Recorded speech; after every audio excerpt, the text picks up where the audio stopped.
Meow, meow, meow, meow. Everybody, I'm Cantonese Cat. Hey everyone, Cantonese Cat here. I want to talk about Bitcoin. There's a lot of different people with different opinions about Bitcoin. Just want to set the record straight here. It doesn't have to do what everybody else tells it to do. And most people are actually quite bearish on Bitcoin right now in terms of the sentiment because they think that we've already overextended, have 6 green candles in a row here. And when a correction comes, it can potentially come down to some pretty vicious levels down below. But I just wanted to set the record straight. There are two major questions here. We're here talking about Bitcoin recently. One is, have we topped yet? Is this the top for the cycle? The other question is, okay, so if it's not the top, how far is the correction going to go? You know, we can potentially see correction going down pretty far. How far is it going to go? Because I'm so scared about my current investment right now in Bitcoin. It's just been going up straight, and next thing you know, it's gone down like 10-15%. Like, what the heck is going on? Better yet, a lot of people are using financial instruments that are correlated with Bitcoin, thinking that the price is just going to be 100% correlated with Bitcoin at this part of the cycle, when reality is that it's still not necessarily showing its correlation quite just yet. But they are wondering, hey, you know, Bitcoin has gone up 6 months in a row. My underlying asset has just been going sideways. What if Bitcoin corrects? Is my underlying asset just going to crash? Is it just going to crash down further? And now you also have the S&P 500 that's also gone up a straight line for quite some time, and now you're not having a expected correction. Are things just going to keep going down, down, down? Or my assets are correlated with Bitcoin also just going to keep down, down, down? It's already not doing anything. It's already down like 50-60%. Is it going to go down like another 30%, 40%? I don't think anybody has the answer to that. What I can say, though, is this. Bitcoin right now has a very, very powerful bull trend, and I can show you that in a second. Bitcoin has an extremely powerful bull trend, and what you're seeing here is, so far, ignore the noise, ignore the FUD, ignore what everybody else is telling you. Objectively looking right now, all Bitcoin is doing right now is that it had a high volume breakout of the previous all-time high over here, and a high volume breakout over here. And objectively, what it's doing right now is it's really just doing a very simple back test of the all-time high. That's exactly what it's doing. Can you blame it for doing that? No. No, you can't. If you put the volume shelf, it's actually right on top of this big giant volume shelf over here. So it's got pretty decent support. There's not really a whole heck of a lot of Bitcoins that are left in the exchanges. Based on supply and demand dynamics, you know, that's actually going to have a harder time to try to bring Bitcoin down. ETFs have been gobbling up all kinds of Bitcoins on exchanges too, trying to support their underlying asset for these ETFs that are available out there. And just in general, like, Bitcoin on exchanges are just not there anymore. That's how price was able to go from all the way from like the 20-30K range all the way up to the 60-70K range in just merely 6 months. That's how that happens. Now we are at a range that is reasonable for it to have some kind of correction, and the most reasonable correction is going to backtest the previous all-time high, which is what it's been doing for the month of April.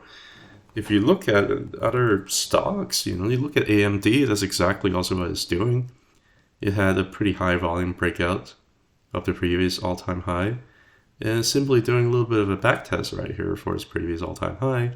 Can it go down lower? Sure it can. We can talk about macroeconomics, black swan events, world conflicts, Iran, all that stuff can go back down to that back test like 120, and that's entirely possible, I suppose.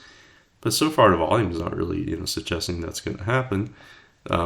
If you look at the weekly over here, and it seems like, there's a little bit of a selling volume here after a big increasing volume of breakout, but the volume has been declining on this back test. Like, is it going to break down through it? Maybe there's some evil intentions here from the market makers. They're going to just end up probing all the way down and see if there's any demand down there, despite the fear that are going out there on the news. There's always that possibility, but basically this is what AMD is doing. I can show you why I don't necessarily think that Bitcoin is going to end up going down any further, because there is no guarantee that it's going to do that. This is NVIDIA. NVIDIA's previous all-time high around November 2021 was right here, right? Around 350s or so. It went through it like a hot knife through butter. Went back up low, okay, so actually it's already hitting like 1.618. I'm not going to draw the Fibonacci level over here, but it's 1.618 extension Fibonacci level. Hit that, went that down. Theoretically, based on technical analysis, it's supposed to hit the top of the previous all-time high right here, at least to kind of back test it before going up further. It didn't end up doing that. You know why? Because the fundamentals of NVIDIA is insane. I mean, NVIDIA is just like they're just blowing their earnings like quarter after quarter after quarter. The only way to really bring this down was having the entire index actually drop down for like 10% or so. Like that's how you're able to get NVIDIA down here. Their earnings are just so great. Like there's a lot of disbelief over here, and I don't know why people are not buying or having exposures to NVIDIA over here. It really makes no sense to me. I guess people are kind of waiting for it to kind of hit the all-time high, previous all-time high here, to kind of back test it before is bullish continuation. It's just never really ended up doing that, which is crazy to think about, but it happens, right? So now you're going back to Bitcoin here. You're talking about, okay, what are some of the potential levels that it can end up going down to? And you're looking at some of the volume shelves over here. Sure, we actually had a pretty decent volume shelf over here, around 64,000. There's a pretty strong support volume zone over here. Could it go down to maybe potentially like 60,000, 59,000? Sure. Can it go down a little bit further to like the 62,000 range, or even 50,000 range, or even the 44,000 range, or even the 40,000 range, or even the 30,000 range? You see what I'm saying here? There's a ton of support underneath right here, and we're basically trying to do some price exploration up here. You have people who, whenever you have a red candle right here, you're going to have people speculating, number one, this is the top. Number two, it's going to drop out of this level, this level, this level, this level, this level, this level. Like it's not, this is not a scientific method. This is just people speculating crap, right? I can speculate too. What is the probability of it doing, going all the way down to like 60K? I say the probability is high, like if that does happen, it's not going to surprise me. What if Bitcoin let's just drop to like the bottom of this volume chart here, like 54K? Yeah, I can see that. That's not a problem. Does this guarantee this is going to happen? No. If it happens, what are we going to do? Well, if it ends up dropping all the way down to like 54K, or even down lower to, let's say, like 50K, what are we going to do, right? Well, it's probably going to end up having a few candles over here. So if it ends up doing that, hey, I might end up using, because I always have my expenses much less than my income, because that's what I do. I have a cat day job. I try to just make as much as I can and just put my paycheck into what I can to invest. I'm a little bit different compared to other people. I'm not really a trader. I'm actually always, coming in with some level of income, and always trying to put that into that. I'm in a profession where I spent like 15, 20 years training, and I finally am getting, compensated properly, one would say, but I don't know. I'm unfortunate. So like I basically have more income than the expenses. So if it ends up coming down here for the next couple of months, and if it drags down MSTR, Coin, Mara, CleanSpark, Bitfarms, a bunch of other supposedly correlated instruments, then I end up buying more. That's okay. Everybody has different strategies. A lot of people really cannot afford to not buy in here because they already don't have money, and it feels bad when they just had another couple of bad red candle going down here. It doesn't always guarantee that it has to happen. I just show you that it doesn't have to happen for even stocks, right? So Bitcoin's not gonna necessarily do that. It can do whatever the heck it wants to do. But it can feel pretty bad if it goes down, sure. I personally would completely understand that, but doesn't necessarily mean it has to do that. What happens if you end up having too much cash in hand, and it ends up just flying away from you. That's also a possibility. That's also a risk, right? Anyway, those are just some generic thoughts here. Let's pull up some indicators here. I kind of show you. I want to kind of show you what I'm thinking here in terms of the monthly, in terms of what I'm thinking with what Bitcoin's going to potentially end up doing. And first of all, I'm going to pull up this whale oscillator here. This is done by Blackcat L3 Banker Fund Flow Trend Oscillator. It's not really a straight inflow indicator like bam, you have this big giant green candle here. That's how much inflow. No, that's not how it works. This is an oscillator. This is a trend oscillator. The trend so far over the last 15 months or so is that you have decrease in outflow and increase in inflow, and so far you have still a continuous increase in inflow over here from the whales. And over here, you can see a very similar pattern over here as this very similar pattern over here, where you end up having a little bit of a red candle over here with a little bit of a back test right here, doesn't it? So even if you end up having a little bit of a flatter inflow, the trend is still up. There's no indication that is trending down or anything like that. I think we might be at a very, very similar spot over here compared to over here, where we have a little bit of a correction over here and probably just kind of going sideways. Now, please note that even if we're here, even if this candle is here, the wick can go down a lot lower. I mean, the wick can potentially go down to a lot of the lower levels down here before it really is able to find support and bounce back up, right? So there's no guarantee this could be it, and that could be the correction that we're going to see here, and it could end up going down a lot lower. That's a possibility. But there's also a possibility where this could have been it. It kind of backtested the previous all-time high level over here. And this also kind of backtested the previous high over here as well, right? It could end up wicking below in the same month, or it can even end up having another candle over the next month, and that'll also be a little bit of a red candle down here. All of these are entirely possible, but based on the well flown, I'm seeing a little bit of a correlate over here at this level where it kind of goes sideways, as opposed to over here where it kind of goes sideways here, where it's just kind of back testing a little bit of highs over there. Now, that's one indicator that kind of makes me think that we might still be a little bit early in the cycle, which is kind of crazy to think about. But from the lows from here going up here, that was a lot of gains. From the lows from here to up here, that's also a lot of gains, right? It's kind of a little bit crazy to think about, though, if this ends up being like an early cycle kind of thing. I can't imagine that to be the case, but that's what the Blackcat indicator is kind of showing me. Now, if you pull up the Bollinger Band, it's also going to show you a little bit of a pretty clear picture here. I'm going to get rid of the volume shelf here because you already know all of these potential levels that can go down to. The question is it whether or not it's necessarily going to end up doing that? I don't know. What we're seeing here, if you just do the monthly Bollinger Band, if I just pull it up, what you're seeing here is very simple. That price got way overextended to about the upper Bollinger Band. And when it does that, as price continue to go up above the upper Bollinger Band, the upper Bollinger Band tends to serve as a little bit of a magnet, if you will. If price goes a little bit, on a bull market, on a very impulsive bull market, the upper Bollinger Band is going to serve a little bit of a magnet. So if price ends up going sideways, go down, eventually it's going to end up pulling back up again, just keep going as the Bollinger Band continues to expand. Right now, what you're seeing here are a couple of things. Price way above, end up going sideways. Completely expected. You don't really expect a monthly candle to just go up in space. Like, that's just not how things work. This is still an asset. It still follows gravity. And traders look at these kinds of things and they try to trade in and out of these things based on what you're looking at, right? So if things get way outside upper Bollinger Band, it's not conceivable. It could just end up staying back in, touch the upper Bollinger Band, or get back inside before its further bullish continuation.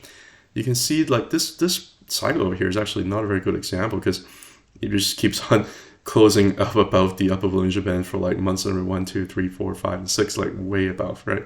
So this is actually, a little bit atypical. It also almost looks like a little bit end cycle here. I can tell you what I mean by that. This actually looks a little bit more like end cycle kind of look to it, rather than like a healthy kind of, pull back, touching the upper Bollinger Band, going up again.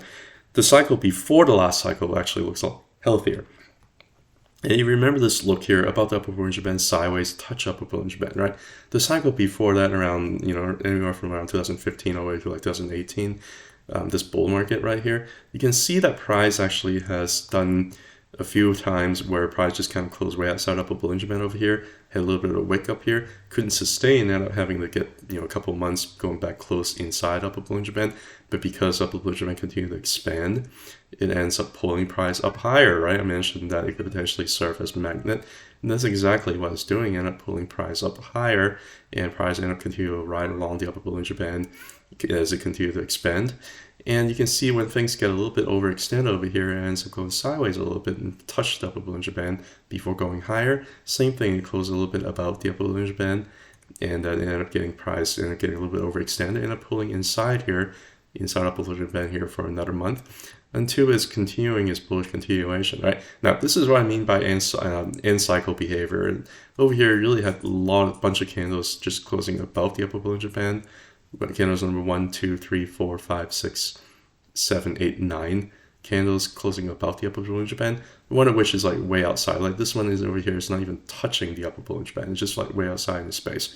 So when you have this kind of parabolic move, and it doesn't always have to happen like that, but when you have this kind of parabolic move right here, that usually tells you things are getting a little bit too parabolic and think the party might be a little bit ending here. Again, same thing happened here, right? You're having candles number 1, 2, 3, 4, 5, 6, 7 way outside upper Bollinger Band.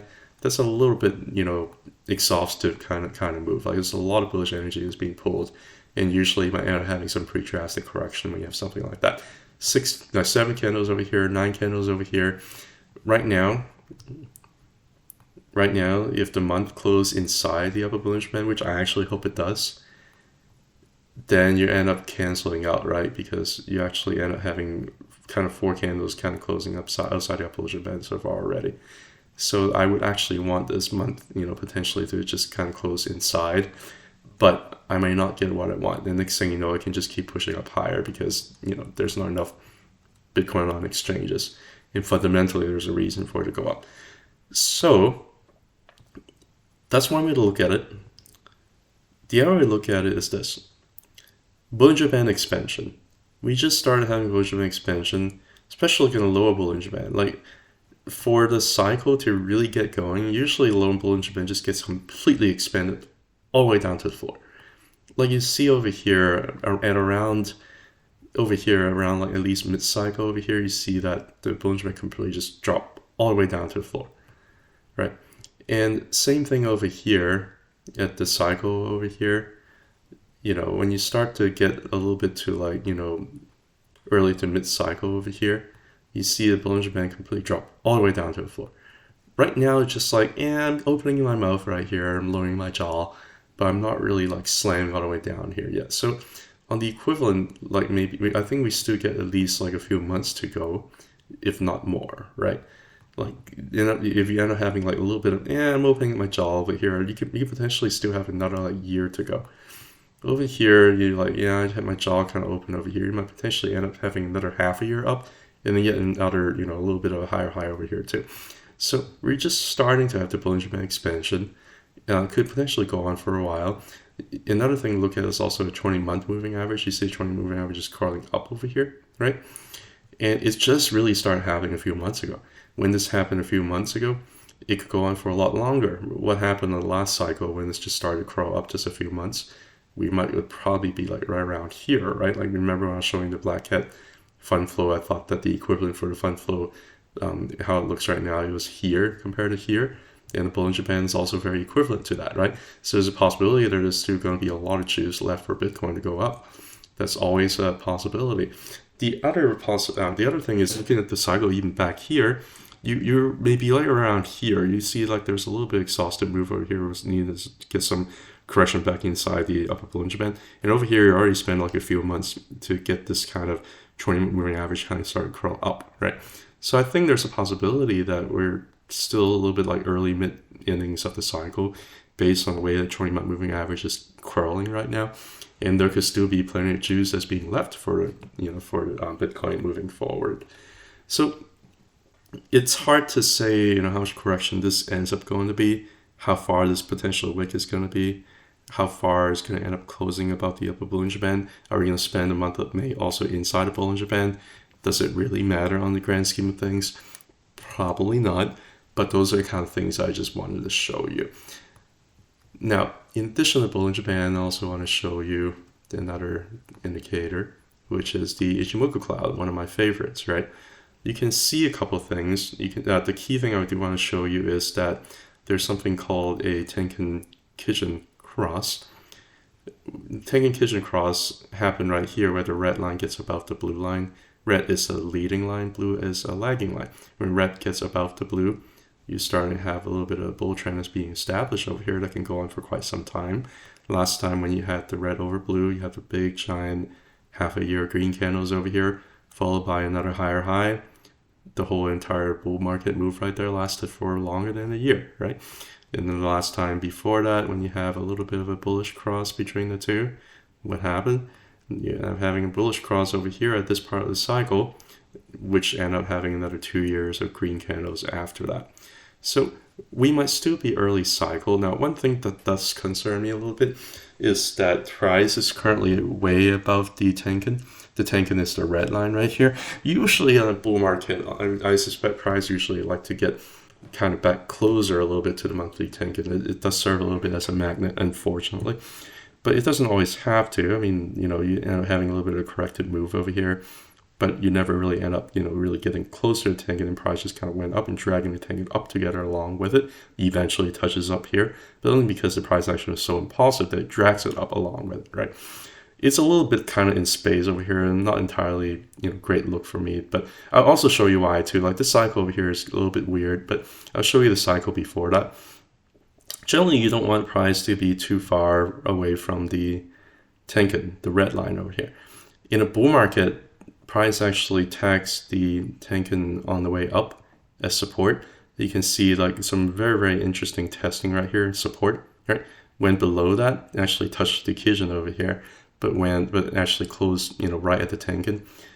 Support, support, support, support, right? So you're really talking about whenever price actually broke about below Tenkan and back tested and failed, that's when you have a bear market. So right now, you can see like over here, the entire bull market is not really too far extended away from the Tenkan, but here we're a little bit too far out and a little bit overextended here. So that does get me a little bit worried whether or not price can end up closing down here a little bit to kind of get closer to Tenkan here. I do see the concerns for the short-term bears, but I do just want to say that it doesn't always have to happen. That's just one scenario. It could go back down to 50K, 54K, 52K, 58K, whatever. It doesn't have to, but that's certainly a possibility. Currently, a Tenkan right now is at around like 50K. If you end up going sideways, it doesn't always have to go all the way down and touch it.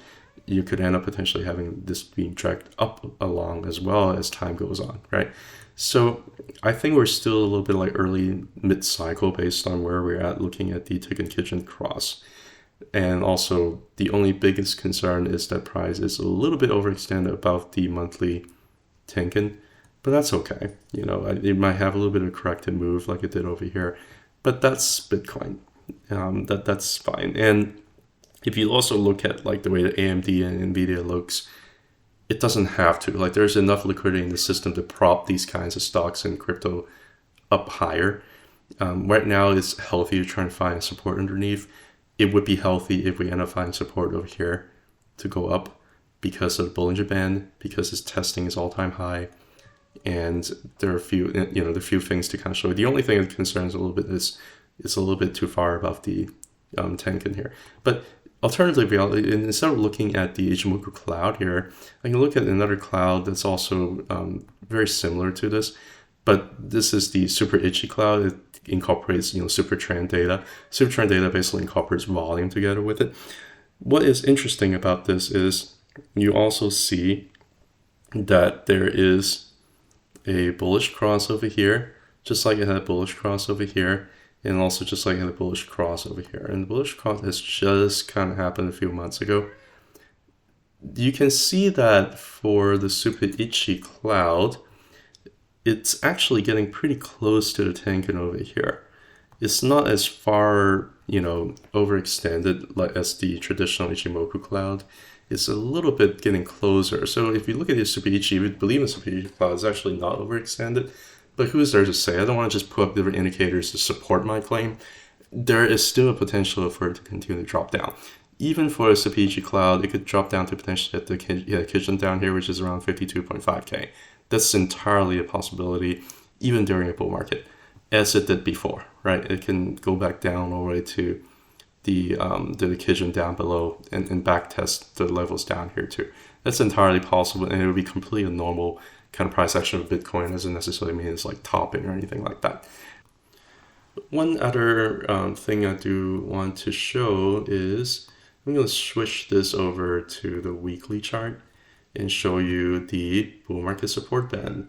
The reason why they call it the bull market support band is because it supports a bull market. During a bull market, it helps pushes the price up. And this is exactly being seen on this cycle over here from 2015 all the way to 2018. Price just kept on getting supported by the bull market support band and pushes all the way up here, right? And it just keeps on tagging, support, uptrend, until it's not, until it fell underneath of it, broke down, back tested a few times, continued to be resistance, and boom, that's when you have this big giant bad move over here that get a lot of people scared about, Bitcoin. What ends up happening over here, you end up having a pretty prolonged period of time where on this last cycle from 2020 to 2021, where it didn't even touch the bull market support and then just kind of going up parabolically. Right now, I think we're seeing a little bit of a similar thing where, probably just kind of getting a little bit overextended. It doesn't look like it even necessarily want to back test the bull market support band. Now, the longer we end up going sideways over here, let's say we go for it sideways for another couple of weeks over here, the bull market support band might end up getting up to 57K, 58K, and it could end up backtesting and beating those two and getting support and end up going higher. That's also entirely a possibility, right? But there's also a possibility where prices just keep on going up. Like it didn't really barely touch the bull market support band down here. It might not need it anymore to kind of push price up further because we don't have enough Bitcoin on exchanges. Who knows? Regardless of what's going to happen in the short term, what's happening in the long term is that the bull market support band is very, very much upsloping, telling you that this is a bull market. There's no reason to think that this is a bear market because the bull market support band is very upward sloping. It's going to serve as really good support if it needs it. So that's another thing to kind of help dispute. Like I'm not really sure. I'm not able to call it top because there's absolutely no confirmation for that at all whatsoever. So for people who like say calling it a top right here is basically just guessing. A couple other things I want to show. I'm going to get back to the monthly chart and get rid of the bull market support band here. One thing I don't look at a whole lot is Bitcoin dominance. Generally what happens with Bitcoin dominance, I think this is a little bit more helpful to put the bull market support band here. Generally what happens with Bitcoin dominance is this: whenever things really can kick off and get pretty parabolic, you're going to look at around August of 2019. Let me just kind of pull up the Bitcoin chart here. If you look at the August 2019, really it's the start of this increasing pump right here. Bitcoin dominance is one of those things that is just like, it's going to keep going up, but then whenever it gets to the point where it's a little bit overextended, when things start kind of go down a little bit, like these are the levels when the Bitcoin dominance are still considered to be a little bit higher.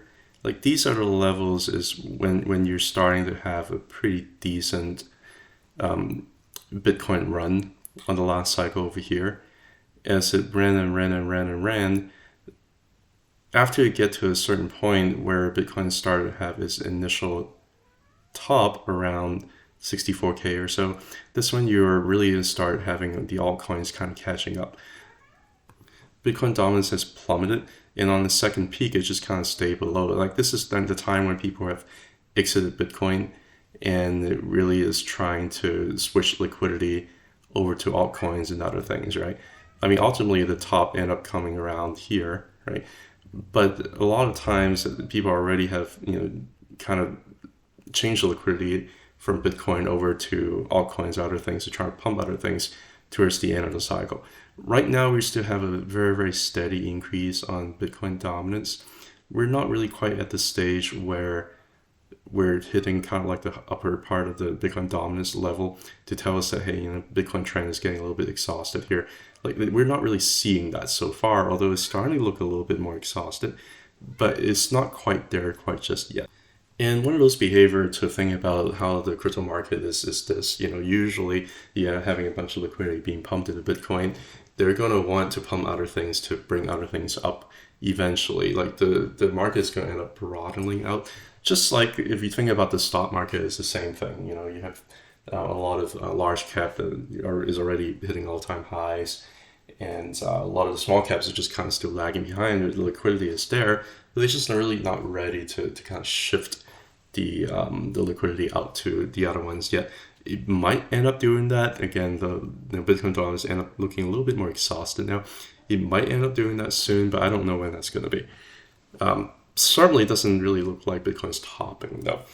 A couple other things I want to pull up that are a little bit more validated in terms of indicators of whether or not Bitcoin is topped or to Bitcoin's bottom. I want to pull up this MVRV-Z score here. This score has, I probably should look at Bitcoin when I'm looking at this coin. Yeah, there you go. So it's a very beautiful score here. It's been timing the top and the bottom pretty decent over the years. And when you're seeing the MVRV-Z score, when it hits the bottom range over here, it's correlated with the cycle bottom pretty decently previously. Over here, really over the last few bottoms, it's been very, very good at it. And it has also been very good at timing the top here as well. You see this peak cycle like over here. You see these peaks over here. You also see this peak over here. Now, a lot of people thought that, hey, just because it hit the peak right here, you can end up having multiple peaks, so it's just going to keep pushing price a little higher. It didn't really end up doing that last cycle. It just kind of ended up like filter, make a little bit of a higher high here. But the MVRV-Z score is really showing a little bit of exhaustion there too. But guess what? Right now we're nowhere near where the cycle top was when it comes to the MVRV-Z score. If you just look at the MVRV-Z score, I think we might be like somewhere at right around here, which is actually quite interesting, right? And you remember I was showing you the Blackcat indicator. I thought that the correlate for the Blackcat indicator might be like around here where it kind of went sideways. And if you kind of correlate that, with the indicator, I think we might be right around here. And if you want to correlate this level over here compared to the cycle before that, I think we might be right around here, which means there might be another year to kind of go here. But we're nowhere really near the exhaustion level based on this indicator. Another indicator I also want to show you, and again, people who are in the Bitcoin space already know about these indicators, so I'm sorry if you already know about this. The other indicator I really want to pull up is a daily indicator called the Pi cycle top and bottom indicator. Now, this is going to take a little bit of a longer time to load because all these are like, daily candles. The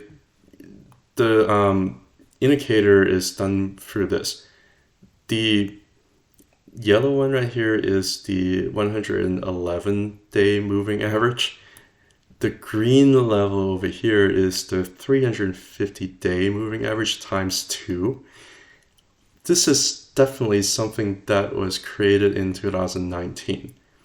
And this is some, gymnastic math that was based on the previous cycle tops. And it's using this indicator to say, hey, if the yellow crosses over the green, that's the cycle top right there.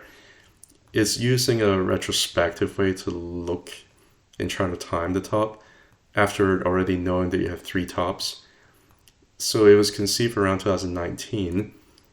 And it was trying to time the top over here for the cycle of 2021.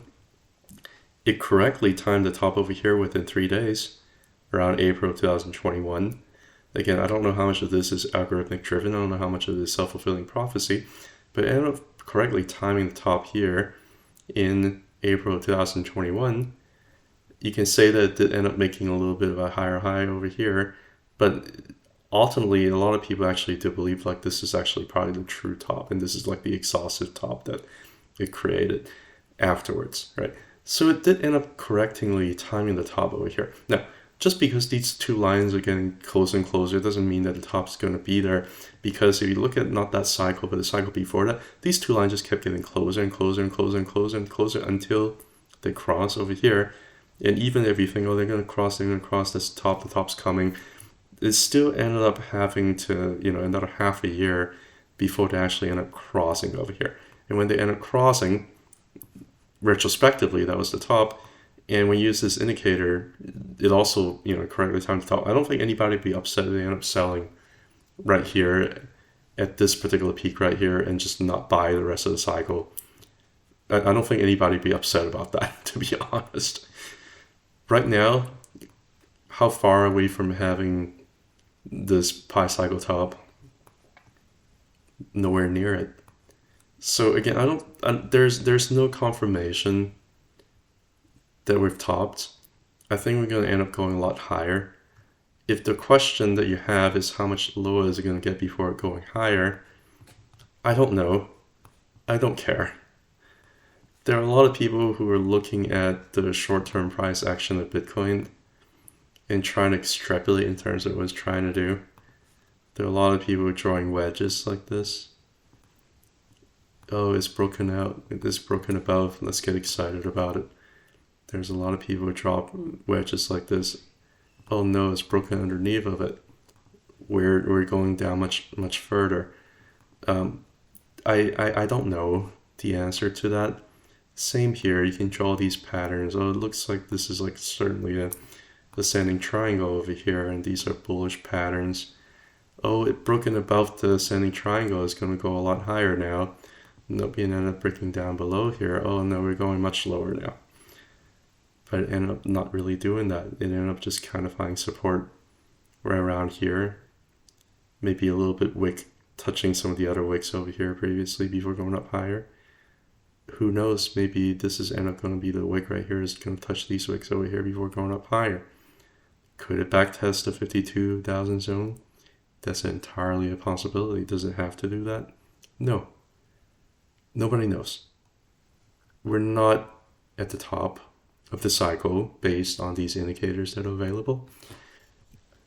I shouldn't be so absolute about it. What I should say is this. For those people who are calling the top, they're just guessing. Based on sentiment, based on things that they think. Like there's not really any of those previous indicators for tops to tell you that this is at the top right now. I'm going to pull up one last indicator here. It's just good old RSI, the relative strength index. I'm going to draw a line over here that connects all the previous cycles. This meme trend line right here that you might see from other people who also chart Bitcoin. Supposedly, if you hit this RSI trend line here on the monthly, this when Bitcoin tops, we're nowhere near it. We're having a little bit of a correction, actually, if you will, to allow price to go up potentially even higher. When are we going to hit this top? Is it going to be in a year? Potentially. When you hit the top, doesn't mean that it's going to be the top. Not necessarily. You can end up going down and end up pushing up and have another higher high. This is Bitcoin. It's going to do its own thing.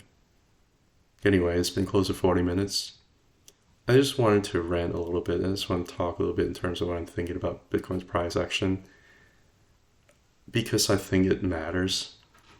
Because I think there are a lot of absolute comments out there. I don't know anything. Okay, I just want to dispute some of the absolute comments out there. And I'm going to leave it be. Anyway, thank you so much for listening to about 30-40 minutes of this whole video. Have a good one. Bye.